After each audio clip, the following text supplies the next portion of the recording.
Welcome to the CSM podcast with David Nichtern. Creativity, spirituality, and making a buck. Blending spiritual and temporal realities, joining heaven and earth.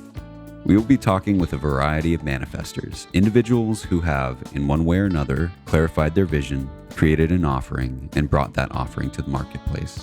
Let's see what we can learn from them as we each move forward towards solving our own life puzzle, facing the challenge of living in the spirit, in the body, in the world, in this time. If you're interested in supporting the CSM podcast, please visit BeHereNowNetwork.com/David. Greetings, everybody. This is David Nichtern. Our podcast, Creativity, Spirituality, and Making a Buck. I have an extra special guest with me today, 2020. And this is my very dear old friend, Michael Carroll, who is a teacher, a Dharma teacher, an author of some repute, and been my Dharma brother for many decades as we've kind of journeyed through the worldly path and through the Buddhist path and trying to interweave those two. So he's a perfect guest for this particular podcast. Michael's a teacher in the Kagyu-Nyingma and Shambhala lineages in the tradition of Chögyam Trungpa Rinpoche. So that's how we're brothers. He's an author of Awake at Work and The Mindful Leader and Fearless at Work and Mindful Leadership Training. Michael began practicing meditation in 1976. First teacher was Chögyam Rinpoche, and he's been basically part of the Trungpa Rinpoche Sangha since then. So we go back, I guess, about 40 years, Michael. Isn't that the case? Yeah, Oh my God! Right. Do you remember the first time we met? I do remember my former wife actually worked for you for some time, if you recall. Right. Back when you had the Synclavier. Right. Yeah. And that's how we met? Well, I had met you prior. You were, I was in the New York Sangha, obviously, and I was a young man there. I moved to New York when I was 22. And I kind of bumped into you as part of that scene down there. But, it was more of a sort of a gradual weaving together. I think you and Justine hit it off. And she worked in your office for quite some time. And that's kind of, and then also I remember babysitting. I think I was babysitting for someone else's son. No, I never babysitted. But that's how I think we met is very gradually when you were doing the Synclavier thing. So, one thing we share in common, and I wanted to ask you about this among many other things, is the kind of original presentation of Trungpa Rinpoche in the West, which, as you know, we're finding many, many people coming around these days and very, very interested in pursuing that further. And you, for example, have orchestrated a course with yourself and myself and 4 other senior teachers in our tradition based on the Shambhala, The Sacred Path of the Warrior book that Trungpa Rinpoche wrote. And we've had a huge influx of people. We've had over 1,000 people coming to that online program. And they all seem to be vividly curious about this teacher who had passed away 30 years ago, but who left quite a body of work. So, of course, that would be part of what would be fun to talk about. A lot of people are interested who listen to the podcast are interested in Trungpa Rinpoche and his teachings. And then the other thing that we've shared that's kind of so bonding, really, is we're kind of worldly, gregarious, outer-going, non-scholarly, active in the world people who see the spine of our existence in the world as really a deep dive into the Buddhist teachings, but are really working very hard, like as you can tell from the title of your books, towards bringing that out towards, let's say, people who are operating out in the field. Yeah. So I thought I'd start by asking a little bit about your professional career, and then we could get back to the Dharma thing, because I know you've had quite a few powerful jobs in the corporate world and so forth. Sure. Could you tell us like how you got started professionally? Sure. First jobs and well, it all started with getting off at the wrong subway station, frankly. My parents were very kind to me and had me go away to college where I studied theology and philosophy. Oh. degree in theology, and I suppose I have a degree in philosophy because I had a double major, so I don't know. And that's really what I was interested in my life, was that kind of thing. And I moved to New York City with a friend of mine, Donna, Donna Thornton. And we were just young kids. I think I was 22 and she might have been 21. And I got a job at Columbia University, and I was studying and enjoying myself. And I bumped into, well, I did, I guess I met His Holiness Chögyam Rinpoche, which was a very formative, defining experience to this day. It just changed the whole thing, just shifted the whole thing. And part of that experience was that I was not ready and really needed to go and have my diapers changed, et cetera, spiritually. And I was encouraged to go and study with Trungpa Rinpoche. Now, I had heard of him and kind of had a little interchange, but it was at that point that I began to study very, very deliberately Buddhism. And you've heard the story where, I went to seminary and I was so proud of myself and thought that I was getting all the goodies, and I was going to go and have an interview with Trungpa Rinpoche, to ask him what was my next step now that I've graduated from seminary. And we had the Nundro disciplines ahead of us and stuff. But I was like, yeah, I want to ask him, what's my next step? And I was pretty sure that he would recognize, my stellar qualities and my advanced accomplishments and say something like, go study with the Karmapa, or you should become a monk, or I want to give you a very esoteric retreat or something. I was expecting that.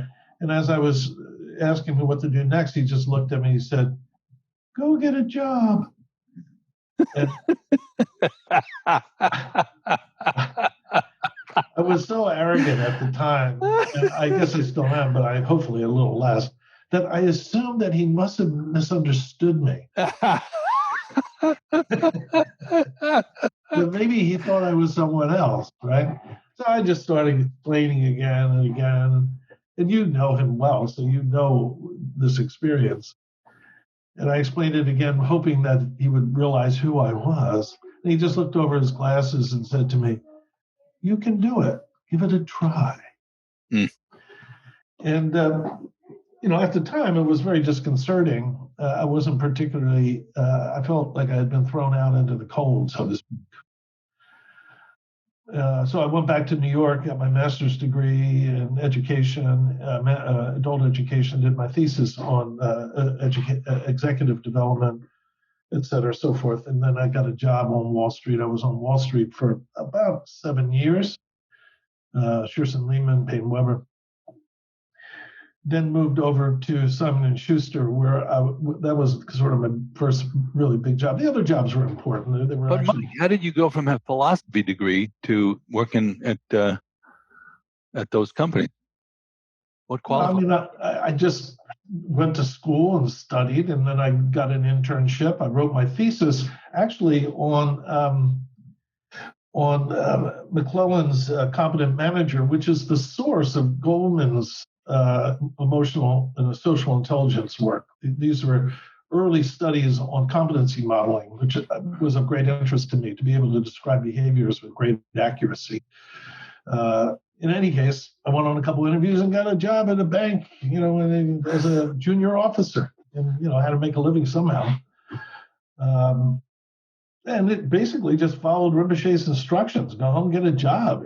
Yeah. So I just moved up the ranks, and at Simon & Schuster, I was head of human resources for all of Simon & Schuster's operations, which was a pretty big job. And then moved over to Disney, where I was the head of human resources for Disney Publishing Worldwide. So I've had senior, all HR, human resources jobs in corporate settings. Yeah, about 25 years doing that kind of stuff. And then have moved on to do a lot of work now with executive coaching and deploy coaches as well in a lot of scientific settings. So I work with statisticians and clinical researchers and scientists, but also in entertainment. I work with a lot of small creative teams and boards, mostly around So I'll give you an example. Statisticians and data scientists have been critical all along, but now, particularly in certain settings, the data that they're generating with predictive analytics is really vital. But before, they were simply expected to deliver the information, and then the operating executives would use the information to make business decisions or various types of decisions. Now they're expected to actually influence with the data, not just deliver the data. Those types of social intelligence skills are fairly sophisticated, and most statisticians aren't trained, nor was the expectation placed upon them typically to deliver on those kinds of leadership, influencing skills. So I'm often invited to work with senior data scientists in that way to help them become more skillful in influencing and decision making. So that's basically it. And when you're brought in on situations like that, would you refer to the fact that you're also a Buddhist teacher? Would that be you wouldn't even mention that? No. I keep all of that. Now, because I've written books, they do the research on my background when they're interviewing me, and they may note it that, hey, you've written some books. And I kind of, the issue for me isn't to inflict meditation on people. I mean, that's not the goal. The goal is to help people solve problems and inspire the best in others and to elevate themselves. And in the process, more often now than used to be, some of these folks say, dude, how did you start thinking that way? Where'd you get that? Yeah. I said, well, you have to train your mind not to believe everything it's saying to itself, So some of the people I work with begin to use meditation, and I'm more than happy to introduce it. And in fact, I do introduce it in many settings. But I never lead with that. You really want to understand what the other person's going through, rather than walk in with a solution, so to speak. So, Mike, what's your version of a really great day? Well, I'm a very fortunate man, first and foremost. So I actually wake up in a world that is safe, clean, healthy. I wake up with a friend who I've been with, Susanna, for a long time, and I love her very much. So I'm a very fortunate man just to wake up in the world, and I'm not naive as to what the rest of this world is going through. A lot of suffering, a lot of situations. But with that said, that's the foundation for my life, and one could say it's entitled, and to a great degree it is. But I also count myself as fortunate. But what is a good day? I think it's a combination of always being available to the larger picture, which we all know about as Buddhists. Always being available to that, whether it's looking at a bee or meeting someone or seeing the sky, and at the same time doing stuff. Just doing stuff. I'm helping someone run a meeting with his team on how do you get inside the skin of a stakeholder. Oh. How do you see what is valued from those that you provide services to? Well, that's a lot of fun. That almost sounds like a book right there. Yeah. So I think it's waking up as a fortunate human being, being around people like you, David, friends, being able to look at the sky and get the full picture. Yeah. And having that happen quite a lot during the day. And then doing cool stuff and helping people. I guess that's a good day for me. Yeah. Nice. Do you feel that there's something ahead of you in terms of your notion of either career or practice that is unfulfilled? Yes. And I'm actually in the middle of completing that. I wouldn't say the middle. I'm in the middle of the first third. And I think the essence of it is that I feel a certain responsibility, as I think you do as well, is to express what we've been given in ways that is helpful to others. And there are, I've completed, you and I have talked about Luna's dignity, fourth ring issues, and completing a commentary on that, and those kinds of things. So there's certain teachings that you and I have received that aren't as explicitly from Trungpa Rinpoche, that have not been as explicitly articulated, that I feel I still have to do that. It's not really that much for public consumption, as my books are. It has a lot to do with how do we enter into a world that's so confused from a tantric point of view and engage it in a way that inspires the best in the world. And Trungpa Rinpoche went to great lengths to train us about that. And so I still feel I have more work to do in sort of establishing what I learned and what he gave me. Yeah. And how about professionally?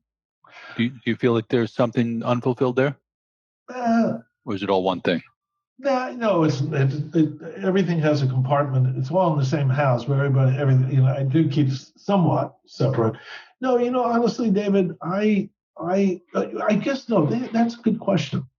It's actually, now that I think about it, there is probably one final professional thing that I would like to do, but I'm probably not going to do it, which is essentially where I see things going over the next 30 years, maybe even 50 years, in terms of global business, is there's a lynchpin about how human beings interact with one another. And it used to be around leadership. It used to be how leadership works and how leadership moves among different people, frontline leadership, corporate leadership, the senior most level leadership, team leadership, project leadership, all good stuff. An area where I have done a lot of work and it's important stuff. But it's shifting now that a mindful leader or a great leader is not going to be the linchpin for the global workplace. It's an authentic colleague. Wow. Is that a term that you coined or somebody else has coined? No, I guess I'm sure someone's talked about authentic colleagues, but I never heard it before. Well, no, I coined that phrase, but if there's somebody in the audience going, dude, I came up with that word before. Dude.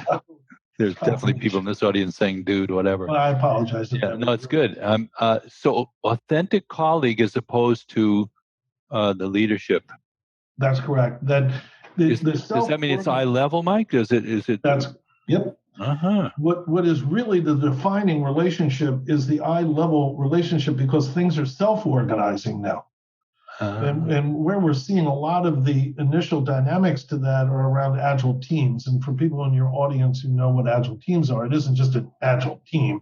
It's a very specific way of empowering teams that are close to highly dynamic situations that constantly need adaptation. And those teams have to adapt very quickly, a lot around technology, those kinds of things. And you don't have to go back to corporate come up with an idea. You have to adapt. And the way that's often done is collegially and intelligently. And what you rely on isn't a leader, you rely on colleagues that you can trust, that you have chemistry with. And that is increasingly in the competencies required to be able to build a culture that puts the authentic colleague at the apex of what you're trying to achieve. Those, I don't think that's being explored as well as it will be in the very near future. And I think I have a lot of insight into all the basic behaviors that are required there. Now, how does that correlate? Because I feel like you're saying something really powerful here, and it's the kind of circular model rather than the pyramid model of collaboration, Mm-hmm. And it seems to be, I keep bumping into. So some people are saying, in Buddhist terms, it'd be the Sangha is extremely important. Yeah. The community is really important, the kind of collegial quality of that. How does that correlate with what I think could easily be seen as an extremely hierarchical model within Tibetan Buddhism in particular, and Vajrayana in particular, in which the guru is kind of considered to be, pinnacle of some kind of experience, and and so it's very hierarchical in some sense. How would you correlate those two perceptions? Well, obviously, again, I'm a very fortunate man to have met, a truly fully realized, Vajra master, and I'm not saying that as like some kind of sycophant here. If anyone had met Trungpa Rinpoche, you would know exactly what I'm talking about right now. So I'm very fortunate to have met a traditionally trained Vajra master.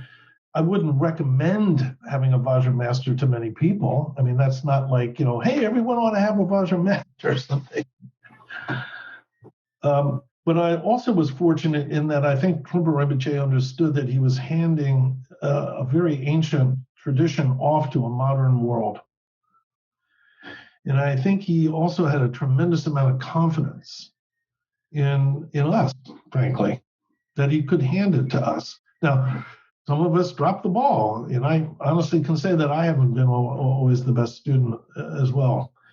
But I think one of the things that I've learned about the hierarchical aspect of Vajrayana, and how I think a key element of that going forward in terms of the preservation of Vajrayana in the West, is that a lot of the seeming kind of exaggerations of like overly effusive praise of the teacher, the infallibility of the teacher, all of those kinds of superlatives, they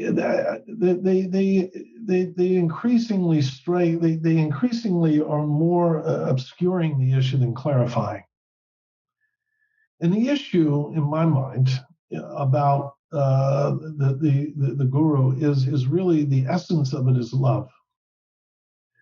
The essence of it is devotion. Whether I think Trungpa Rinpoche was an enlightened being or not, it really something's more fundamental. I am deeply grateful to him. I'm deeply grateful to Chögyam Rinpoche for showing me what they showed me. I love them for what they did for me. Yeah. But how does that, were they your authentic colleague? Just coming back to your... Oh, okay, good. Oh, thank you for that. Yeah, just going around the park and coming back onto that. That's right. Sort of, it's an interesting place to land from what you just said. Yeah, so this is thank you for doing that. This sense of deep appreciation of the other person is one of the core elements of the authentic colleague. And you can see it in military. Military have been using this authentic colleague model for quite a long time. They may not have called it an authentic colleague model. There's a great hierarchy of levels of lieutenants and first lieutenants and captains and majors and all that kind of stuff. And in business as well. Absolutely. But when it really comes down to it, what is the fabric that holds together a military team? It's devotion to one another. There's a deep sense of devotion and care about one another's well-being, about one another's lives, and trust and support for one another. That dynamic is at the very core of this devotion. That is very human and is very authentic. That's why the word I use, it's like being an authentic human being. Gratitude. So that's where I think there might be I think there is a shared set of dynamics there. Yeah. Well, I'm sure in the business world, people are exploring paradigms, for even the root paradigm, which is what's the point of the company. For example, both you and I have had entrepreneurial activities, and you create something. And what's the root paradigm for creating a company? is arguably the kind of limiting one is the idea of generating profit and growth to the point where that's it. That's how you measure the success of the outing. And I have a chapter in my book, Creativity, Spirituality, and Making a Buck, about what is success. What does it really mean to be successful? So you explore the paradigm of putting a company together, that is not the only consideration, or a government. For example, that when we look at our government's success, it's measured in terms of, like right now, we're in the middle of a tremendous crisis in terms of leadership and what government even is for. And if you look at it and only measured by GDP, and the stock market, and what money is going back into people's wallets, tax cuts, blah blah blah, and you don't look at the health of the human beings in the society, wouldn't you say that's kind of part of a big problem that we're working out right now? No, I don't think that's a problem. Well, how do we get around it? How does your view take us around that? Well, I'll go back to my work in mindful leadership, and I enjoyed making this point and continue to enjoy making this point. I use a story, as I typically do. I remember this one assignment with a physician leader. I do a lot of work with physician leaders, and he was interviewing me to be his coach. And he said to me, he goes, to me, leadership is pretty simple. My job is to get from point A to point B as efficiently and as profitably as possible. There you go. It's that simple. I said, and he was a doctor, this guy? Physician leader, right? Wow. And I said, hey, that's pretty good. I think you got about 83% there. But to me, there's a very important ingredient here, that getting from point A to point B as efficiently and as profitably and as effectively as possible is great. But if we arrive at point B without our collective sanity intact, we have failed. And how did he respond to that? He got it, because I said, right after that, I said, look, you can meet your numbers, you can meet your goals, you can meet your timetables, but if your divorce rate is up, your turnover rate and your engagement is up, your drug addiction is up within your population, you failed. Now, you may not think you failed, and God bless, I'm not here to convince you. Yeah. But if you want to have a coach to help you become a great leader, that has to be a priority, because without that, there is no success. It's a sine qua non. It would be like, here's the example I use with I said, you have kids, right? He goes, yeah. I said, okay. Let's imagine you're going to send them to camp. And you go to one camp, and it's a nice camp. It looks really good. And you say, okay, what's your safety record here? And the first camp goes, it's great. We have doctors and nurses on site. We have an ambulance over here. We have a tent that's always ready. And we have not one incident over the 25 years, blah, blah, blah, blah, blah. And you're like, well, that's pretty impressive. Then you go to the other camp, and they go, yeah, well, we try to do our best. We look out for the kids. And you go, well, what's your record here? So, we've, honestly, over the 25 years, only a couple kids have died here. Now, when you go back and you sit down with your spouse and you try to determine which one you go to, do you look at which one costs less? Do you look at like, how many hours they offer for the investment? No, it's not even a question. Well, that's how it should be in the workplace. Well, how do you think it's gotten so divorced from that? I mean, arguably, we're not even close. I wouldn't say we're not even close, but I get what you're talking about. I think there are, while I can catalog a whole range of indictments of the modern workplace as a greedy, crass, and selfish environment, I can equally catalog a whole range of uplifted and inspiring elements as well. So I think it's a mix. That's number one. But I think there's a number one reason why the health and well-being and the elevation of human beings is not a singular element of most organizations, modern organizations, and it's one word: fear. That's it, fear. Yeah. And that then spirals into greed, selfishness, panic, ignorance, all kinds of dynamics. What do you think people are afraid of? Well, in this context, what's the big one? Well, in the workplace, fear is really powerful. And if, as your audience would just reflect for a moment, it can be as simple as, afraid to lose their job. Mm-hmm. If I don't have a job, how am I going to pay my bills? I got my kid, blah, blah, blah. People are afraid to lose their jobs.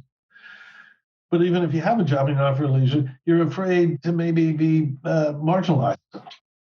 You go to a meeting and your boss doesn't know, Bob, or whatever, right? Yeah. And it goes on from there. I mean, I've seen fear in the workplace, which is of great interest to me for a long, long, long time. If you characterize your own fear, is it possible to do that? Me? Myself? Yeah. Oh, yeah. I mean, it's evolved. When I first started, it was a very similar fear that I think I, to a great degree, inherited from my father. It was a fear that I wouldn't be able to pull it off. I just wouldn't be able to pull this off. Yeah, whatever this is. Fail. Yeah, wow. It's deep. Yeah, that I couldn't pull it off. And then, it would evolve from there. I mean, I've been very fortunate in most of my jobs. My former boss brought me along with him or her because there was chemistry there. So to a great degree, I haven't had to have a lot of that stuff, but I've had some difficult missteps in my career. And so I think that would be the essence of my fears. I can't pull this off. Yeah. Yeah. They say all dharmas agree at one point, right? Mm-hmm. Lojong slogan. Sure. What point is that? What is that point? Nobody ever asked that question. Well, what is that point? We're all dharmas agree. Well, I would interpret that slogan as the word dharma not referring to the dharmas of teaching, but of enduring moments. Yeah.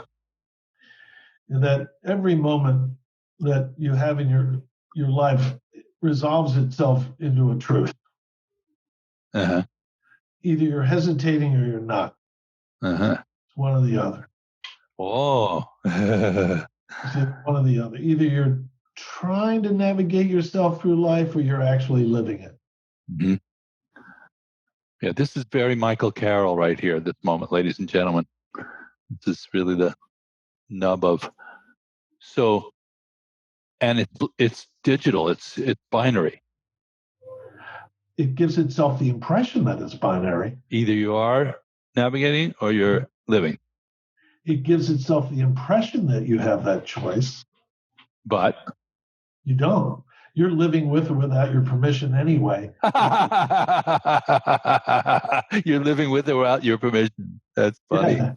But you're giving yourself the impression that you have a choice, which is called samsara.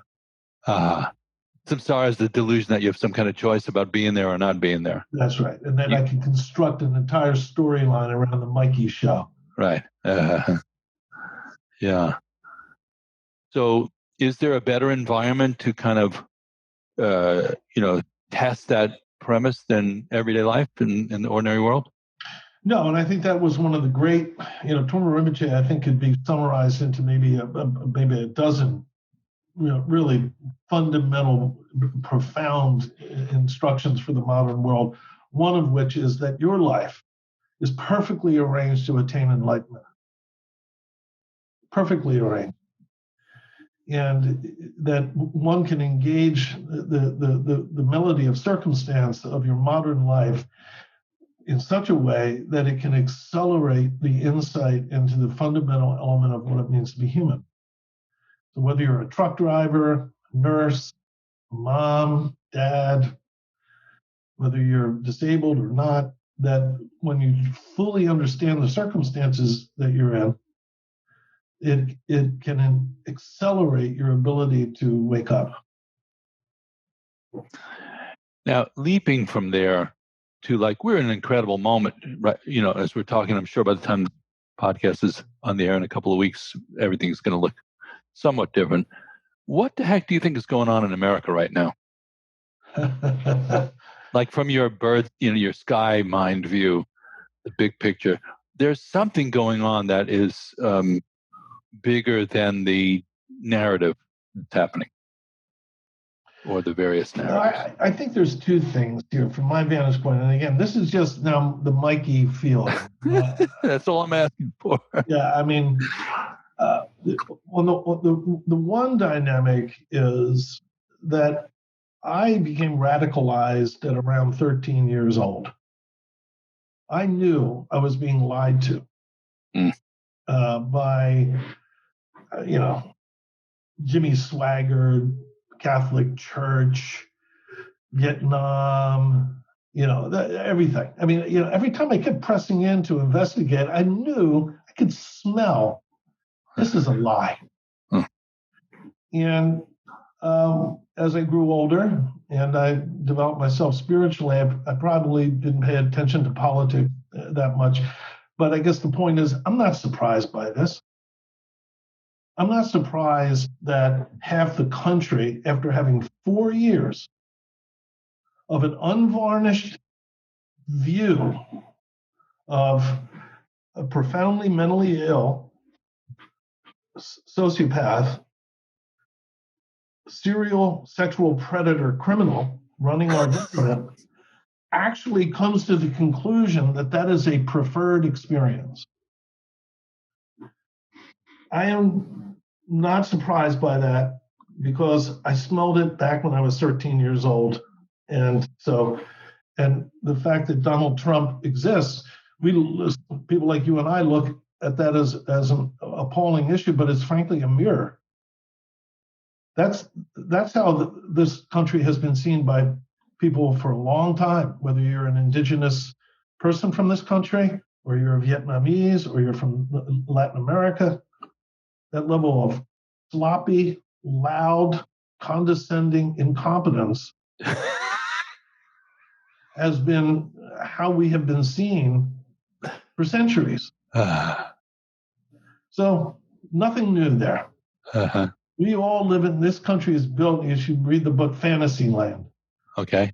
America is living in a fantasy land. It's been built on fantasy land. It lives in fantasy land, and it's addicted to fantasies. And this has been a WWE, 4 years of WWE, basically. Now, that doesn't mean there isn't beauty to this country, obviously. There's greatness in this country, but I'm not surprised by it. But the other dynamic is the Ekajati principle. Her fingerprints are all over this. Okay, you have to tell people in the audience who Ekajati is. Now, Ekajati is a protector within the Vajrayana, and she is, in my estimation, maybe someone else could enlighten me as to otherwise, but she's the boss for all intents and purposes in terms of all the other protectors, and is widely recognized as one of the, if not the most potent protectors of the most advanced teachings on the planet, let alone other things that she does. But and she has minions of very skillful mamos and dynamics that are involved with creation and destruction, and you know this all, David. Yeah, but there's... Oh, forgot your audience. Potentially X number of people who are listening who might not even have a clue what you're talking about. Yeah, I apologize. No, that's okay. Just fill them in. Yeah. So explain what you mean by protection. Yeah, so the issue here isn't that there is a deity floating around by the name of Ekajati. What this dynamic is about is that we typically think that the phenomenal world is this object. It's like a tree. You cut it down, you turn it into toothpicks, whatever. But in reality, when we actually experience wakefulness in a synchronized way with the phenomenal world, we realize that that what appeared to be inanimate is in fact intelligent, and it's awake. It has a grammar, a syntax to it, and how you have a conversation with it. Ekajati is kind of the language of the phenomenal world, and there are many qualities to how she works, but one of them, and the way I would explain it, I know we have a short time, but it's the experience of a sudden shift where what was not perceived before suddenly becomes profoundly apparent. And often it isn't a very pleasant experience. Often it's not a very pleasant experience. And this experience of COVID is 100% an Ekajati move. 1 minute, we're all moving along with our cars that start perfectly and our half and half in the refrigerator. And I apologize because people are not as fortunate or as entitled as I am, but we live pretty good in this country. And then 2 seconds later, the whole thing shifts. Yeah. And what is this? Who am I? What can I do? What is my relationship with you? What is my relationship with myself? What is the relationship with the rest of the world? That kind of sudden shift where like the rug is being pulled.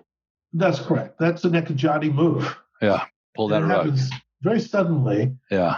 And it wakes you up. It isn't particularly pleasant, but it wakes you up. Mm-hmm.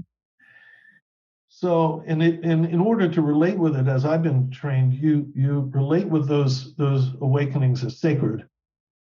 Even though they're quieting in a way or unsettling, you have the view that this might be a good thing rather than a purely negative experience, because it has potential to shift your perspective, move you into a more integrated way of working and being. Yeah, I hear what you're saying, and I think what you said is accurate. But you don't treat those movements as sacred because you're expecting to learn something from them. Uh-huh.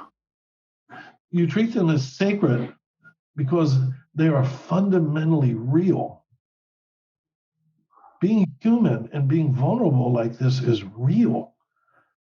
There's a crudeness to it that is so real that my little bits of my liquid can get in your mouth and kill you. It's so real. So much for French kissing, huh? Yeah, well, there will be a time. We'll be not for me. I'm too old, but that deserves great humility and great respect. That these dynamics are worthy of our dignity or our humility. That's all. That's how I see it. Yeah.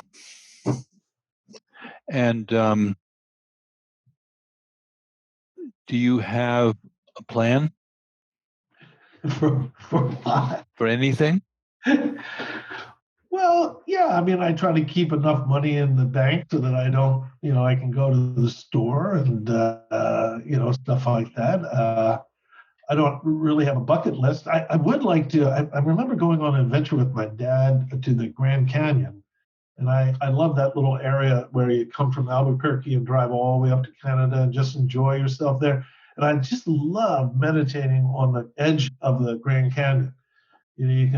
It's big, as you know, and you can just drive out, park your car, and walk into the woods. And all of a sudden, you're at the edge of this thing and sit down. And so that would be something I'd like to plan to do. That I love that. To go to the Grand Canyon. Yeah, and meditate. It's really fun just sitting there.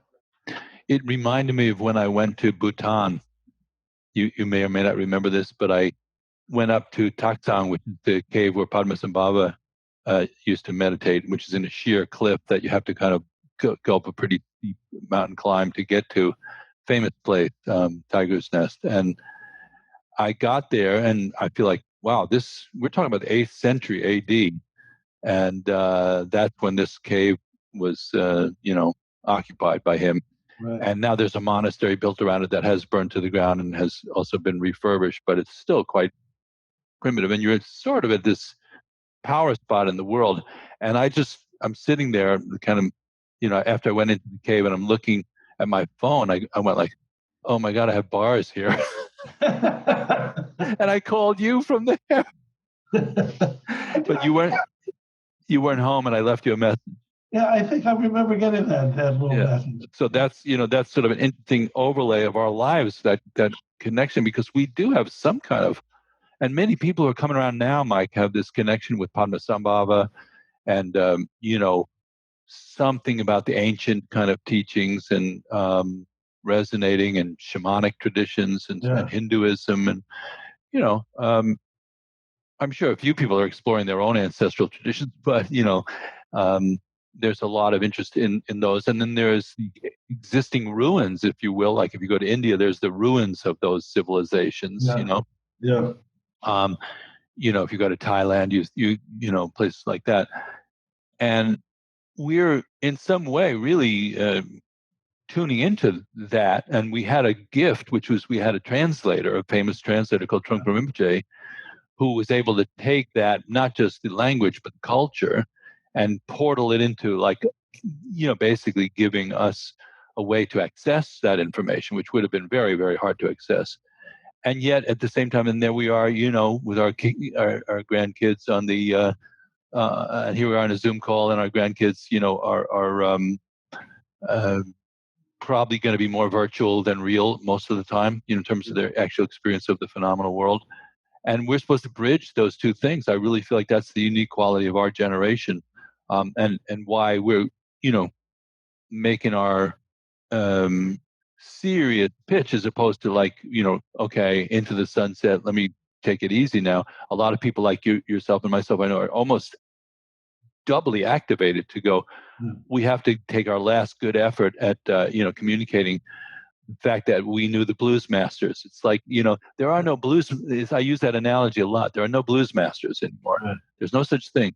The cause and conditions that created Muddy Waters and, Junior Walker and, and B.B. King, of course, exist to some extent, but, the people who were there and heard that and studied that have a certain appreciation for it that has to be passed on in a new way. And then there's a lot of young people who just somehow are smelling it out, and they're looking at old coots like us, and they're going like, connect these dots with me. And it's just an interesting time, because ordinary conventional reality, you and I would be like really laying back right now. Yeah. Yeah, but I don't think you and I are laying back, that's for sure. Yeah. So it's interesting. And if there was something, let's say you wanted to take something from Padmasambhava's cave, and do you have a grandson now? I have a granddaughter. Granddaughter. I'm about to have another grandchild too. Yeah. You are? You having a second one? Yeah. Well, my son and his wife are, but yeah. Well, you're having a second grandchild. Yes, that's correct. Yeah. So your granddaughter is how old? 2. And I have Izzy, Ethan's daughter, who's 3. And if you could be the conduit for something from Padmasambhava to your 2-year-old granddaughter, what would you want to bring across and give? I would say, I think the key issue, and this is one of the other maybe top 12 things that Trungpa Rinpoche gave us, is the provocation of magic. Okay. That that magic is real. That it's not magic bunny out of the hat thing. We're not talking about that. We're talking about, you and I have seen this, right? With being around these teachers, that there is a whole way of relating with the phenomenal world that is remarkably unexplainable. And that you can become familiar with that if you're willing to treat the world as sacred and to be gentle, that's what I'd like to. That's what you want to say to your granddaughter. And show her how to do it, and show her how to actually provoke magic. Yeah. What's her name? Her name is Nina. So there's you and Nina. And how old does she have to be for you to have the conversation? I could do it now. How do you look at how do you actually look at a bee? Like, you might think you're seeing a bee, but if you cannot see the bee, if you may not see, when you look at a bee, you see a bee. A bee, it's a bumblebee. What are you talking about? What happens if you realize that that's a concept, and you actually see that? So you want to introduce Nina to the magic of the phenomenal world that she's inheriting. That's right. And show her how to relate to that. Yeah, and provoke it. Provoke it. Yeah, you said that twice. And provoke. What is provoke? In the best sense of the word, not provoke like like teasing it. Right. But it's like dancing. It's like it's more like when you dance and you play with your partner and your partner goes, "Oh, I like that. That's cool. I'm there." That's what I'm talking about. Is how do you dance and play with it in such a way that it responds? Right. And in terms of you as the recipient, to receive, what would make you happiest to receive from Nina? Coming back the other way. Now, unfortunately, you're asking me the wrong person, and my wife hates this about me, is I don't need anything from her. Smile. Whatever I get makes me the happiest man in the world. Where do they live? They just live 40 minutes away here. They live here in Pennsylvania, so I get to see it. Well, we don't get to see it because of the COVID thing. My son is a law enforcement agent for the prevention of cruelty to animals. So he's an animal protection cop. So he's out in the world quite a lot. And even now, is he still going out and about? Yeah. Mm-hmm. He does his job. They don't live on the edge of poverty, but he can't be unemployed. You know what I mean? Mm-hmm. So he has to work. And in the cop, they do need in cities and in rural areas, they do need people to enforce those laws. So he has plenty of work to do, but we can't hang, as much because of the COVID thing. And are you working on any new book? Well, I just completed that commentary.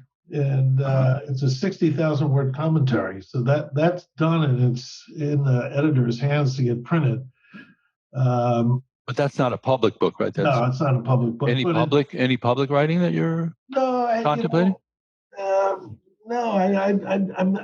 this authentic colleague thing. I have it all outlined, and I have a lot of the competency models written up, and it has a lot to do also with the authentic word is also in relationship to artificial intelligence, and how artificial intelligence, we have to understand how to relate with it properly. And so I have it all outlined, but I'm not going to want to write it. We have other things I want to do. That seems like a very potent concept, and I haven't heard it. It doesn't mean it's not all over the place, but the authentic colleague as a leadership model. I'm building out a platform called Dharma Moon, which is going to be a kind of online community for people interested in this kinds of things we're interested in, and also the creative dimension of life. And I just naturally started forming.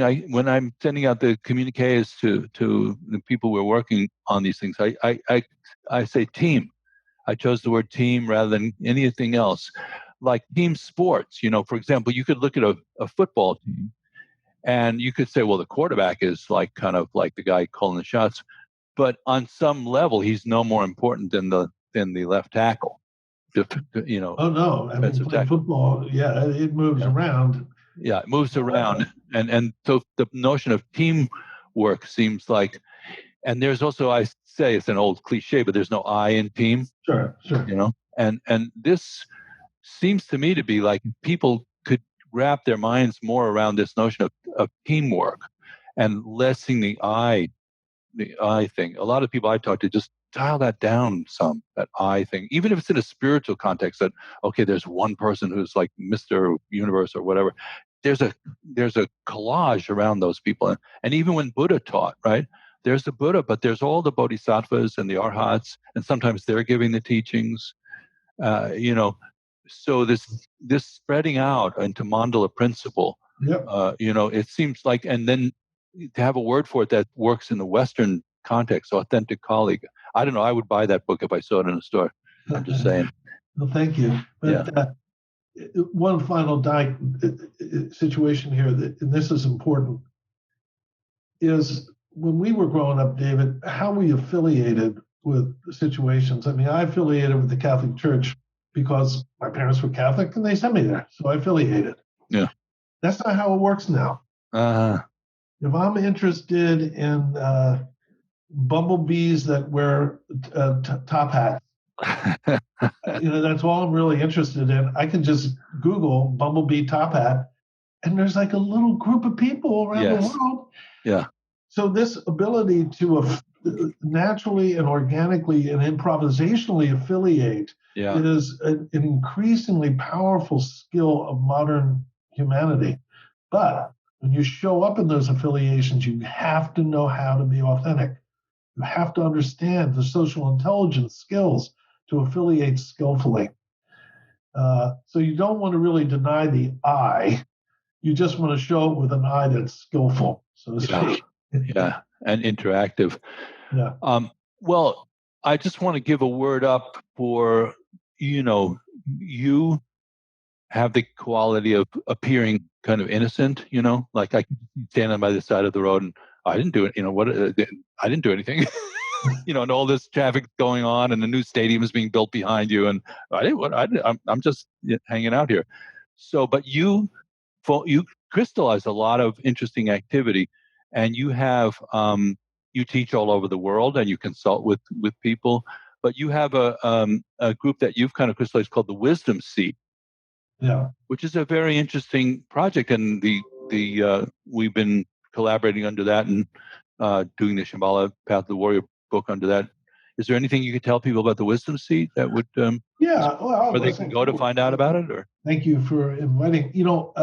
A friend of mine, Matt DeRodio, Matt, many years ago, we felt that in the Mid-Atlantic area, there were a lot of Vajrayana practitioners particularly, but they weren't affiliated in such a way that we had a kind of a scale to invite teachers. So we all kind of came together. There's students of Trungpa Rinpoche and Khandro Rinpoche and Sangzar Kensei and Dzigar Khanten. Is it explicitly Tibetan Buddhist, or are there No. It is because we're all of that thing, but Zen, we're open to. We're very open to situations like that. But most of the folks in the community have been trained in Vajrayana and Mahayana.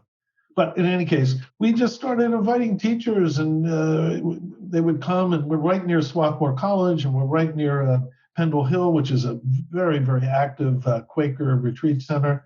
So we have all the resources, and we've had great teachers.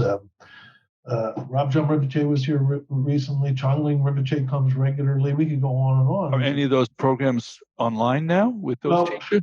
Good question. We're about to have a meeting after we get through the program we're doing about how we can begin to invite them online.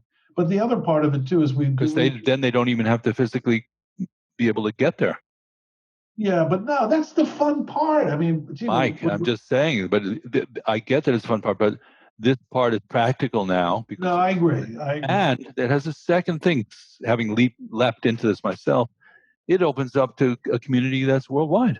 I totally agree. And big plus. I get what it's nice to be in the room, that's for sure. I get what you're saying, and we're going in that direction. That's why we have this 1,200 person worldwide program we're doing. Right. But the quality of having the teacher here in the household and doing a small retreat, Chongling Rinpoche and 30 of us having intimate conversation, we want to continue that. But the thing is growing. So now there's a lot of people affiliating, and it looks like we're going to have membership. And So it's fun. And these are good people, and we're enjoying ourselves. So it's such a simple and elegant concept, the wisdom seed. Yeah.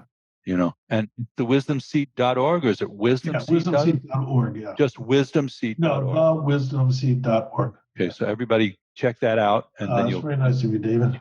And then I also recommend, I have a very vivid memory, Michael, walking around my house out here in the backyard. I was over there in the backyard talking to you on a cell phone, and you were contemplating writing your first book, and which was Awake at Work, correct? Yeah. Yes, that's right. And you were sort of thinking, you were doing your, and I said, you have to do it. I remember. It was like, yeah, man, you got to do it. And you did it. And it's a unique perspective because of all friends we have. It's not that common to find somebody who's accomplished in a kind of worldly sense and is a serious hardball Dharma practitioner. That's a full house, and so I recommend, all of Michael's books to you, and we'll put a link, on the interview with your website and your books and so forth. That's very kind of you, David. I always, when I tell a story about, say, how'd you write your first book? I always recall people that there was this friend of mine, David Nichtern, who didn't suggest I write the book, ordered me to write it. Yeah. Well, what a joy and so much fun to get to chat with you and have people share your very unique view. And, just for the audience, wrapping this up, Michael has a way, he's what we call a hidden yogi. It's there's no big banners. There's no, signs out front of the garage. But if you get to hang with Michael, I would call him the black belt champion of adventure. And if you get to go out, we have some amazing stories. So actually in closing, just a quick little story that Michael and myself and Robin Ford, who's a guitar player and was in our community too, we're having dinner in New York, and we went out and we listened. At the dinner, they were playing Joni Mitchell music, and Robin had played with her, so there was that connection there. And Michael and Robin and I went out after that to go have a drink at a local bar. And Michael says, we should go to this place right in the corner here. It's like every time I go there, I have some kind of adventure. And we walked into that bar, and Joni Mitchell was sitting at the bar. And then we had a whole nother adventure going all over the town with her that night. And that's what Michael brings to the party, ladies and gentlemen. He brings the magic. But let me, David, there's a little thing here that I should add to this. Yes, sir. So when I was talking to Joni that night, she starts telling me the story. She says, just last week or a couple of weeks ago, I spent the night talking to a woman by the name of Justine, who gave her child away when she was young. She had to. Her parents, she had a child and hasn't seen her. And she was married to a guy named Michael. And she blah, blah, blah, blah, blah, blah, blah, blah. And I said, that's my wife. And she goes, you're kidding me. And there was about 14 other things that night that compounded, which was Joni was saying that the guy she was with, whenever she and he went out to have a drink, they would bump into some kind of synchronous experience. Right. And then we all left that bar, and on the street, we bumped into 4 more of her friends and went into another joint and closed it. So listen, my friends, everybody should know that Michael does bring the magic and is a magical friend and being, and, beloved friend, and very special and hidden, so you should check it out. Read the books. It's called what we call Hidden in Plain Sight. That's what Michael is. So thank you so much for joining the podcast, Mike. And of course, we'll be carrying on with our usual shenanigans, and we'll give all your contact info. So thank you, everybody, for listening. And thank you, Michael. All right. Okay.